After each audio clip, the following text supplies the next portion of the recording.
Kalau bicaranya sering bohong, ini orang munafik. Kok ngomongnya nih bohong terus munafik udah. Fix. Apa yang menjadi jeripaya aku di sana, orang tua aku ya balikin lagi aja gitu. Jadi aku mau membangun sesuatu hal yang baru lagi. Kalau gue nggak salah tangkap, Mbak Minola bilang kalau dari bank nggak pernah ngirim debt collector gitu Enggak, kan? ini bukan debt collectornya itu dari mobil, tunggakan mobil, dari pinjol. Siapa yang pinjol? Atas nama siapa pinjolnya?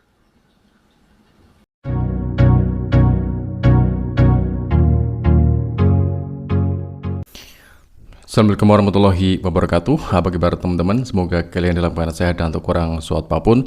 Semoga selalu menjadi pribadi sukses dan bersahaja.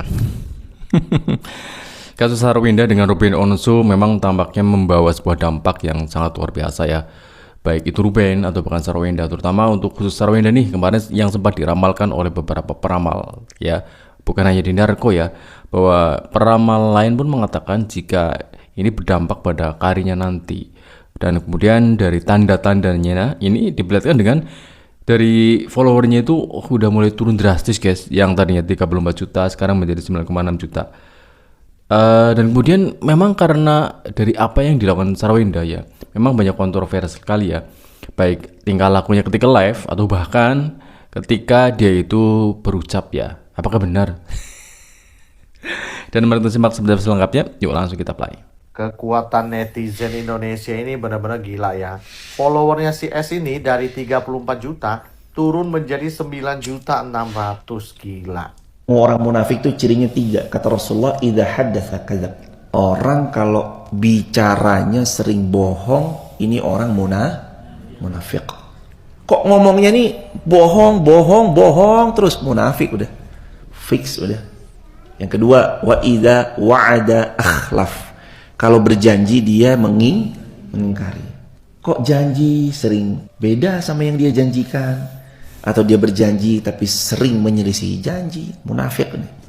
Yang ketiga, wa idza tumina khan. Kalau dikasih amanah dia malah berkhianat. Munafik. Kata Nabi, ayatul munafiqina salas. Ciri munafik itu 3. Bicara dusta, janji ingkar, diberi amanah malah berkhianat. Kapan waktu kok kita ketemu orang kriterianya begini, hati-hati, jangan-jangan kita lagi ketemu orang munafik. Atau kalau kita Dikasih tahu ini aja minta nominal 14M ini keluar, itu karena aku bilang aku akhirnya mau bayar. Ya Ayo. kan harus ada datanya dong orang bayar kan? Nggak dikasih kok. Nggak dikasih. Ah, bagaimana sih? Nggak paham Iya, aku ini.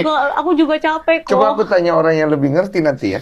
Nah, itu nggak dikasih juga datanya. Aku cuma minta berapa sih nominal yang dipinjam gitu. Nah, ini udah oke nih, kata pengacara aku, ngomong sama pengacaranya, udah oke. Tiba-tiba ganti lagi. Saya nggak mau. Kalau cuman kayak gitu pindah nama, harus dibayar balik uang klien saya. Jadi saya bayarin tunggakan yang ada ini, dan saya juga harus balikin dia duit katanya. Oh, jadi maunya deal-dealannya kamu bayar sisanya 14M di bank, terus uang Ruben yang sudah keluar kamu ganti gitu kan? Iya, ganti. Terus nanti dia bilang di media, kalau misalnya, iya itu rumah Sarwenda. Setelah dia jelek-jelekin saya semuanya kayak gini. Tapi menurut saya gini, pembagian yang sudah diatur dari awal tuh apa intinya? Dan aku tadinya tuh taunya cuma BDN kan kok. Cuman yang Cipete. Aku taunya cuman yang Cipete di bank. Terus karena rumah Rempoa tuh istilahnya nggak ada yang tinggal lah kok. Tapi kan itu bagian aku kan. Jadi aku tanyalah, ayah, surat rumah Rempoa di mana? Aku bilang kayak gitu. Kenapa kamu tanya itu? Karena rumah Rempoa nggak ada yang tinggal, aku bilang lebih baik dijual aja lah. Aku bilang kayak gitu. Tapi di pembagian Dijual ya.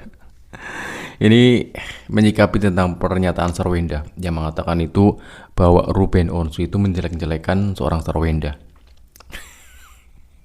Ini saya ambil dari podcastnya Denny Sumargo ya, izin. Bagi teman-teman yang kepengen melihat langsung secara detailnya bisa lihat di podcastnya ya. Dan kalau memang mau mampir ke sini ya nggak apa-apa, terima kasih. Saya ucapkan semoga rezeki teman-teman lancar ya dan kemudian jadi orang sukses. Dan ini pernyataan yang sangat luar biasa ya dari seorang Sarwenda yang mengatakan dari mantan suami itu menjelek-jelekan. Ini sebenarnya kayak mind blowing banget ya, bertolak belakang dengan apa yang dilakukannya. Dan seolah-olah dia cuci tangan yang pernah mengatakan dia cong gitu ya kepada mantannya. Dia nggak pernah ngaku dan nggak pernah minta maaf, padahal sudah jelas-jelas yang disindir itu siapa. Nggak mungkin nama lain gitu ya selain dari mantannya.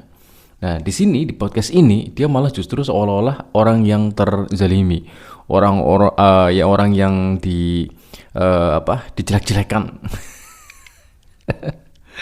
Ini menurut teman-teman gimana sih? Ini benar-benar dari seorang Sarwenda menurut saya ya. Dia kayak pinter banget ya mengambil sebuah drama gitu guys ya. Apakah benar yang diposting oleh seorang Ruben Onsu di story-nya yang ciri-ciri orang munafik? Kita lanjut. Gunung gini tuh udah punya kamu. Udah punya aku. Sama yang cepet teh. Aku bilang gimana kalau dijual aja. Aku bilang aku mau jual. Mendingan ditabungin buat anak-anak aja duitnya. Aku bilang kayak gitu. Tiba-tiba dia infoin aku. Kan ada di bank. Kapan diinfoin? Setelah perceraian. Kamu baru tahu? Baru tahu kalau yang rempoa. Hah? Oh, dijaminkan juga? Dijaminkan juga. Aku nggak tahu. Kenapa dijaminkan buat apa? Ya aku nggak tahu kok. Oke. Kamu banyak gak taunya ya dalam pernikahan ini. Karena di pernikahan ini terlalu berbeda kok dengan pernikahan lainnya. Terus dia minta surat villa. Kenapa akhirnya dia berkoar gitu? Kenapa akhirnya dia pengacara yang ngomong ke publik? Aku rasa tuh karena surat villa. Jadi awalnya dia minta surat villa. Kasih dong surat villanya gitu loh. Villa kan punya dia kan? Berarti. Punya dia tapi ada di aku. Oke. Jadi itu buat pegangan aku nanti pada saat udah balik nama. Di perjanjian itu notaris udah ada tulisan balik nama, surat villa aku kasih ke dia, surat Cipete dia kasih ke aku. Oh, udah ada di notaris. Udah ada di notaris. Oh iya, ikutin aturan itu aja. Iya, gitu dan maksudnya. Betul, tapi kan sedangkan yang aku mau bayarin, ntar dia bilang minta bayarin gitu kan. Itu aja nggak jelas. Terus tiba-tiba ini mandek nih, yang omongan rumah tadi kita ngomongin tuh udah mandek sampai di situ aja kok. Nggak ada respon, jawabannya nggak ada gitu. Terus tiba-tiba minta surat villa, gimana tuh? Pengacara aku kan pasti nggak kasih kan? Kita selesaikan dulu ini. Mau diselesaikannya bagaimana? Aku sangat ingin menyelesaikannya, tapi sampai akhirnya aku berpikir aku sudah merelakan. Jadi aku pindah aja. Kalau memang mau dilelang, dilelang. Aku cuma mau ya apa yang menjadi jeripaya aku di sana, orang tua aku ya balikin lagi aja gitu. Jadi aku mau membangun sesuatu hal yang baru lagi untuk hidup yang lebih nyaman dan damai lah kok. Berarti alasan kamu untuk pindah, sekarang kamu di rumah baru itu kamu beli atau kamu kontrak? Kontrak kok. Oh. Kontrak karena keadaannya sangat tiba-tiba dan aku mengambil keputusan ini juga sangat berat buat aku gitu. Jadi ya yang pasti aku mencarikan tempat yang nyaman dulu buat anak-anak karena terakhir ada debt collector datang lagi kok. Kata dari pengacara Bang Minola itu nggak ada dia konfirmasi ke bank kalau bank tuh tidak pernah mengirim debt collector. Jadi debt collector yang datang itu debt collector mobil, debt collector pinjol, dari handphone, kartu kredit bank, semuanya ngontaknya ke nomor aku. Oh, bukan rumah ya? Bukan rumah. Rumah tidak pernah kirim debt collector ya? Bukan rumah mengirimkan surat lelang. Iya, berarti benar omongan dia. Soalnya kalau gue nggak salah tangkap, Bang Minola bilang kalau dari bank nggak pernah ngirim debt collector gitu Enggak, kan? ini bukan debt collectornya itu dari mobil, tunggakan mobil, dari pinjol. Siapa yang pinjol? Atas nama siapa pinjolnya? Pokoknya lihat aja gimana. Yang pasti bukan atas nama aku. Atas nama siapa? Atas nama beliau. 3 mobil yang datang. Untung itu keadaan jam 10 malaman gitu. 3 mobil yang datang. Beneran itu Ko Ruben? Nomornya sih. Oh, nomornya. Oke. Jadi dia minta. Ada KTP-nya juga kok. Oke, karena kan itu perlu di cross check semua. Iya, iya, kan. ada KTP-nya, ada ini gitu. Karena kalau enggak kan nanti simpang siur Oh, juga. enggak, iya ada. Pokoknya dia dimintanya ke kamu. Iya, dia datang ke rumah aku. Kenapa dia minta ke kamu? Aku juga nggak tahu kok. Aku Loh, nggak turun. Kamu nggak tanya? Aku nggak turun. Oh, siapa yang Itu turun? security di bawah. Aku udah nggak mau ketemu-temu itu lagi deh, trauma aku kok. Debt Oke. collector, pokoknya Jadi nggak kelar itu masalah debt collector pinjol itu ya? Maksudnya aku gini, aku bilang kalau ada debt collector, saya tidak meminjam duit. Jadi tidak meminjam apa-apa. Kalau saya maksudnya bilang sama security saya, kalau ada debt collector datang, jangan panggil saya lagi, saya trauma, saya takut. Ya iya loh kok, saya di rumah, saya perempuan, 2 anak saya perempuan gitu. Tiba-tiba kayak gitu didatengin banyak orang, didatengin ini, ya ada kepanikan lah dalam diri saya, itu pasti gitu. Dan saya merasa nggak nyaman di situ jadinya gitu. Iya. Dan saya nggak mau anak-anak saya melihat ini semua gitu loh. Kan saya aja panik gimana anak saya kalau misalnya pas lagi turun ngelihat orang sebanyak itu datang ke rumah gitu loh. 3 mobil kok. Ini lucu guys ya, dari pernyataan seorang Sarwenda. Denny Sumarugo aja kayak orang ragu gitu guys ya, apakah benar yang minjem itu Ruben? Dan apakah benar dari kejadian ini benar-benar murni dari kelakuan Ruben? Ini kan kadang-kadang kita aja kayak mungkin kayak ragu banget ya. Apa yang disampaikannya seolah-olah kayak nggak meyakinkan banget ya. Namanya juga penilaian guys ya, kita cuma berpendapat. Dan dari apa yang dikatakan Sarwenda yang mengatakan bahwa ketika ditanya dari pinjol, siapa yang pinjol dari pinjol gitu ya, dia kayak orang bingung guys. Jadi apa kira-kira beneran apa enggak? Aduh, ini gokil banget ya Sarwenda. Apakah benar kalau memang seandainya dia berbohong gitu ya? Seandainya gitu ya, kok bisa banget. Tapi kalau memang benar, apa iya gitu ya, seorang Ruben minjem pinjol. Dan kemudian dari apa yang katanya maksudnya dia ini ingin kembalian ya, apa yang dijeripaya dari rumah tersebut, bahkan dari papanya. Padahal papanya itu seorang kontraktor ya. Ini kan menurut berita ya, menurut berita, mohon maaf sekali, memang menurut berita bahwa papanya kan seorang kontraktor, yang ngerjainnya itu papanya, bukan uang dari papanya gitu loh guys. Aduh, kita lanjut ya. Terus apa yang membuat kamu akhirnya melaporkan akun-akun di sosmed sampai akhirnya berujung ada boykot Sarwenda? Nikahan, bill yang aku kasih ke dia selalu bentuknya kayak gitu dan rinci. Kenapa model kayak begitu dari awal nikah? Aku ada notesnya kok. Nih. Mana tuh ya? Udah lama nggak ini. Konsepnya emang Nih. mau dari kamu begitu atau dari Koruben yang mau begitu? Karena dia kan nanyanya detail. Jadi aku pun orangnya detail. Aku kasih tahu sampai 5.520.000. Aku pasti kasih gitu loh. Jadi Intinya kamu report nanti Report. rembes gitu. ya rembes. Oh, oke. Tapi kalau dilihat di situ memang jumlahnya banyak sekali ya yang kamu minta. Katanya 1 bulan 200 juta ya? Nih Koko lihat juga. Nggak selalu Koko. Kadang ada bayar anak sekolah. 200 mungkin juta yang nominalnya das. lebih tinggi gitu. Bener ya? Maksudnya lebih tinggi dari 200 juta? Enggak. 200 juta itu paling banyak deh kok kayaknya. Oh, variatif. Enggak lebih, ini ada 100 lebih gitu. Jadi itu beda-beda. Oh, jadi nggak selamanya sebulan Enggak, itu enggak. 200. Ada yang 100, ada yang 200. Benar-benar. Itu kamu maunya gimana sekarang? Itu dari awal kita mau berpisah, aku udah bilang kasih sayang ke anak-anak ataupun kehidupan anak-anak yang seperti biasanya kayak gimana, biarkan mereka seperti biasanya. Karena aku tidak mau karena perceraian ini mereka jadi terganggu, karena perceraian ini terjadi gak ada sangkut pautnya sama mereka gitu loh. Jadi dari awal udah ngomongin baik-baik, dan ini sistem emang dari waktu aku mulai baru nikah belum punya anak. Oh. Udah rembes. Terus itu kan kalau lihat dari pengeluaran, itu pengeluaran sebesar itu kemauan siapa? Itu kayak Kalau dilihat dari pertanyaan Denny Sumargo ketika bertanya bahwa memang dari 200 juta si Wenda yang minta. Ini menegaskan ya bahwa Sarwenda memang yang meminta dari uang bulanan yang sebanyak itu ya. Dan Ruben meskipun ya mungkin boleh dibilang agak gimana ya, agak berat mungkin ya, karena dia selain mantan istri kok permintaannya banyak banget gitu ya, meskipun itu variatif ya, nggak selalu 200 juta ya, mungkin di bawah 200 juta itu lebih banyak mungkin gitu ya.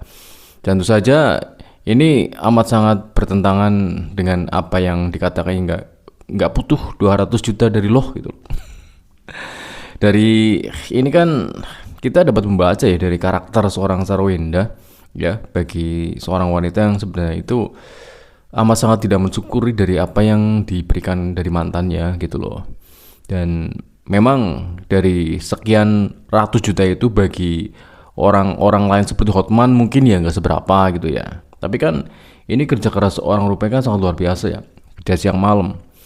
Dan kemudian hasilnya untuk mantan istrinya dan anak-anaknya, atau bahkan ada dugaan gitu loh ya, dugaan kan nggak salah gitu loh ya, bahwa si CO ini ya ikut paling tidak menumpang lah ya, rumahnya juga numpang guys ya. Setelah pindah gitu ya, bukan beli gitu, ngontrak. Si ngontrak siapa? Sarwenda.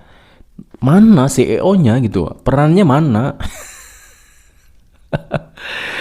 Bisa kebaca nggak guys ya dari peristiwa ini? Yang dimanfaatkan itu siapa sih? Ya, Ruben dimanfaatkan dan si SW dimanfaatkan si CEO gitu. Apa seperti itu kira-kira guys ya? Ini cuma pendapat ya. Kok seperti ini banget ya? Kita lanjut. Kursus kayak apa? Itu dari kemauan kamu atau kemauan Ruben atau dari mana? Les itu kan dari awal anak-anak udah les, sebelum perceraian juga udah les. Jadi les itu kenapa? Aku juga selalu nanya anak-anak, butuh nggak kamu? Misal ada pelajaran yang dia tidak bisa, dia mau les, butuh nggak kamu? Kalau kamu nggak butuh nggak apa-apa, aku tidak akan memaksakan kamu les gitu. Tapi kalau kamu butuh, kamu les gitu loh. Karena menurut aku, anak aku udah jadi anak yang broken home, istilahnya kan seperti itu. Oh, aku nggak mau sampai mereka cari nyaman di luar. Cari nyaman di luar adalah ketika kita lebih nyaman cerita sama orang luar daripada di dalam rumah, betul? Apalagi anaknya perempuan gitu. Jadi aku selalu mencoba mengajak anak-anak aku berdiskusi kalau misalnya mengambil keputusan, biar mereka merasa involved dalam masalah ini gitu. Jadi aku tanya, mereka butuh les gak? Butuh. Mereka mau les Mandarin, mau les, mau balet, mereka sangat suka. Sebagai orang tua ngelihat anak-anaknya sangat happy dan mereka berprestasi setiap kali lomba, pasti ya dapetnya lumayan bagus lah kok gitu. Nah, kalau dari pertanyaan ini ya, ketika seorang Denso bertanya bahwa apa benar yang kamu minta itu benar-benar dibutuhkan, dia cuma menunjukkan dari les balet dan kemudian dari les anaknya yang kebetulan itu nggak pernah diceritakan, dan kemudian dia melanjutkan dengan cerita kesedihan. Dia tidak pernah menceritakan tentang sarang burung gitu ya, atau bahkan dia tidak pernah menceritakan dari pembantu 1, 2, 3. Dia tidak menceritakan supir 1, 2 gitu loh ya. Dan itu amat sangat luar biasa ya, dari apa yang dikeluarkan dan harus dibayar oleh seorang Ruben. Dan sebagai seorang mantan itu sebenarnya ya, kalau memang sudah menjadi mantan gitu ya, ya sewajarnya minta ya nafkah untuk anak ya. Paling tidak ya supir ngapain harus 2 ya. Ya mungkin dari yang dialami seorang Sarwenda gitu ya, kita bisa dapat belajar lah guys ya, bahwa memang kehidupan yang terlihat nyaman dan kemudian dari kehidupan yang begitu glamor dan mengatakan bahwa untuk live 200 juta itu cuma setengah jam, itu udah terbukti kan, nggak semuanya itu benar-benar real gitu ya. Bahkan ketika mengatakan kalau bisa live 200 juta dalam setengah jam, kenapa harus ngontrak rumah gitu ya. Dan jika memang benar dari seorang Gio itu benar-benar real CEO gitu ya, dan jika benar-benar sungguh-sungguh dan dia itu ingin menikahi dengan seorang Sarwenda, kenapa nggak dibelikan rumah? Kan CEO gitu ya, CEO kan rumahnya banyak gitu ya, 1, 2, 3 gitu ya. Kalau punya 1, 2 ya berikan ke 1, namanya juga untuk keseriusan ya. Kalau nggak diberikan, ya paling tidak disuruh numpang dulu di rumah CEO gitu ya. Ini kebalikan ya, malah numpang di rumah si Ruben. Udah pindah, ngontrak. Yang ngontrak Sarawinda sendiri. Apa mungkin bayarin nggak kira-kira si orang CEO guys ya? Sekali lagi ya, ini sebagai pembelajaran ya, bukan hanya untuk sekedar menggibah. Dan teman-teman juga bisa menjadikan sebagai hiburan ya, agar kita bisa lebih tahu kehidupan rumah tangga, bahwa apa yang kita lihat itu tidak sebenarnya yang seperti kita lihat. Yang baik itu seperti apa ya, yang sebenarnya itu dicap yang pernah nggak baik itu seperti apa, kita dapat menilai ya. Dan setiap orang pasti mempunyai setiap kebaikan dan keburukan masing-masing. Sarwina mempunyai kebaikan, udah pasti. Ruben punya keburukan, pasti iya. Dia seorang manusia biasa kayak kita ya. Cukup sekian ya, semoga menghibur. Assalamualaikum warahmatullahi wabarakatuh.